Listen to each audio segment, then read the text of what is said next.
Hi guys, welcome to How to Maximize. In this video, I will show you how to reactivate a Swagbucks account. First, open your Safari browser in your PC.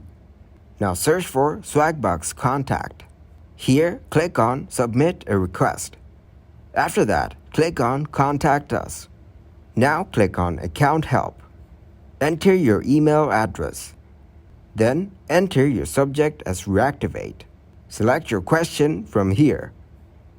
Now type your report as, my Swagbucks account was wrongfully deactivated, and I was wondering if there's anything I can do to reactivate my Swagbucks account, and then put in your name.